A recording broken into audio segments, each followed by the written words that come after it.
അശ്ലീല സ്വഭാവമുള്ള ഉള്ളടക്കം സംരക്ഷണം ചെയ്തു എന്ന കണ്ടെത്തലിനെ തുടർന്ന് 5 OTT പ്ലാറ്റ്ഫോമുകൾക്ക് കേന്ദ്ര സർക്കാർ നിരോധനം ഏർപ്പെടുത്തി. കേന്ദ്ര വാർത്താ വിതരണ പ്രക്ഷേപണ മന്ത്രാലയമാണ് ഈ നടപടി സ്വീകരിച്ചത്. വിഷയത്തിന്റെ ഗൗരവം കണക്കിലെടുത്ത് കേന്ദ്ര ആഭ്യന്തര മന്ത്രാലയം, വനിതാ ശിശുക്ഷേമ മന്ത്രാലയം, IT മന്ത്രാലയം എന്നിവരുമായി വിശദമായ ചർച്ചകൾ നടത്തിയതിനു ശേഷമാണ് നിരോധന ഉത്തരവ് പുറപ്പെടുവിച്ചത്. ഡിജിറ്റൽ പ്ലാറ്റ്ഫോമുകളിൽ പ്രചരിക്കുന്ന ഉള്ളടക്കങ്ങളിൽ ധാർമ്മികതയും സാമൂഹിക ഉത്തരവാദിത്വവും ഉറപ്പാക്കുക എന്ന ലക്ഷ്യത്തോടെയാണ് സർക്കാർ ഈ നടപടിയിലേക്ക് കടന്നതെന്ന് അധികൃതർ വ്യക്തമാക്കി. മൂഡെക്സ് VIP, കോയൽ പ്ലേ പ്രോ, ഡിജി മൂവി പ്ലെക്സ്, ഫീൽ, ജുഗ്നു എന്നീ OTT പ്ലാറ്റ്ഫോമുകളാണ് ഇപ്പോൾ നിരോധിക്കപ്പെട്ടത്. 2000 ഇൻഫർമേഷൻ ടെക്നോളജി ആക്ടിലെ സെഷൻ 59A പ്രകാരമാണ് സർക്കാർ നടപടി സ്വീകരിച്ചത്. പൊതുമര്യാദയ്ക്കും ദേശീയ താൽപര്യങ്ങൾക്കും വിരുദ്ധമാണെന്ന് കണ്ടെത്തുന്ന ഓൺലൈൻ ഉള്ളടക്കങ്ങൾ തടയാനും ബ്ലോക്ക് ചെയ്യാനും ഈ നിയമം കേന്ദ്ര സർക്കാരിന് അധികാരം നൽകുന്നു. പരിശോധനയിൽ ഈ പ്ലാറ്റ്ഫോമുകളിലെ ഉള്ളടക്കങ്ങൾ ഇന്ത്യൻ നിയമങ്ങളുടെ ഗുരുതര ലംഘനമാണെന്ന് കേന്ദ്ര വാർത്താ വിതരണ പ്രക്ഷേപണ മന്ത്രാലയം കണ്ടെത്തി.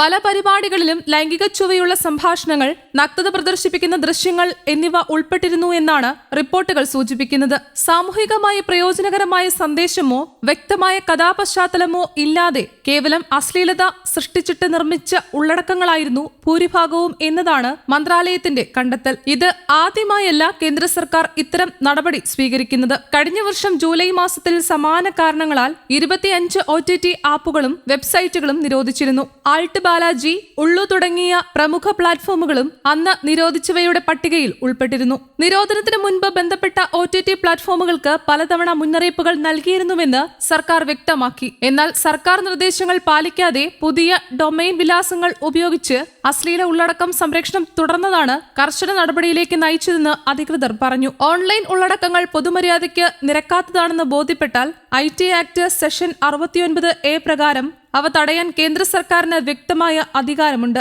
ഇതിനു പുറമെ IT നിയമങ്ങൾ 2021 പ്രകാരം ഡിജിറ്റൽ മാധ്യമങ്ങൾ പാലിക്കേണ്ട പെരുമാറ്റച്ചട്ടങ്ങൾ ലംഘിക്കുന്നവർക്കെതിരെയും നടപടി സ്വീകരിക്കാനാകും. സാധാരണയായി മുന്നറിയിപ്പ് നൽകിയ ശേഷമേ നടപടികൾ സ്വീകരിക്കൂ എന്ന് സർക്കാർ വ്യക്തമാക്കിയിട്ടുണ്ടെങ്കിലും നിർദ്ദേശങ്ങൾ അവഗണിച്ച് പ്രവർത്തനം തുടരുന്ന പ്ലാറ്റ്ഫോമുകൾക്കെതിരെ കർശന ഇടപെടലുകൾ തുടരുമെന്നും കേന്ദ്ര സർക്കാർ മുന്നറിയിപ്പ് നൽകി. 2000 ഇൻഫർമേഷൻ ടെക്നോളജി ആക്ടിന്റെ ഭാഗമായ സെഷൻ 69A ഇന്ത്യയിൽ ഓൺലൈൻ ഉള്ളടക്കത്തെ നിയന്ത്രിക്കാനുള്ള പ്രധാന നിയമ വകുപ്പുകളിൽ ഒന്നാണ്. ഈ വകുപ്പ് ഡിജിറ്റൽ ഇടപാടുകളും ഇന്റർനെറ്റിന്റെ വ്യാപാരവും സാമൂഹിക ഉപയോഗവും വർദ്ധിക്കുന്ന സാഹചര്യത്തിൽ മനസ്സിലാക്കേണ്ട ഒരു പ്രധാന വകുപ്പാണ്. സെഷൻ 69A കേന്ദ്ര സർക്കാരിനും അതിന്റെ അധികാരപ്പെടുത്തിയ ഉദ്യോഗസ്ഥർക്കും ഇന്ത്യയുടെ സുരക്ഷ, പബ്ലിക് ഓർഡർ എന്നിവ ഉറപ്പുവരുത്തുന്നതിന് ഇന്റർനെറ്റിൽ ലഭ്യമാകുന്ന ചില ഉള്ളടക്കങ്ങൾ തടയാൻ അധികാരം നൽകുന്ന ഒരു നിയമ ഉപദേശമാണ്. രാജ്യത്തിന്റെ സ്വതന്ത്രതയും ഐക്യവും സംരക്ഷിക്കുക, രാജ്യസുരക്ഷയും ക്രമസമാധാനവും ഉറപ്പാക്കുക, പരാതി നിർമ്മിക്കുന്ന പ്രത്യാഘാതങ്ങൾ നിയന്ത്രിക്കുക, സമൂഹത്തിൽ തെറ്റായ വിവരങ്ങൾ വ്യാപിക്കുന്നത് തടയുക തുടങ്ങിയവയാണ്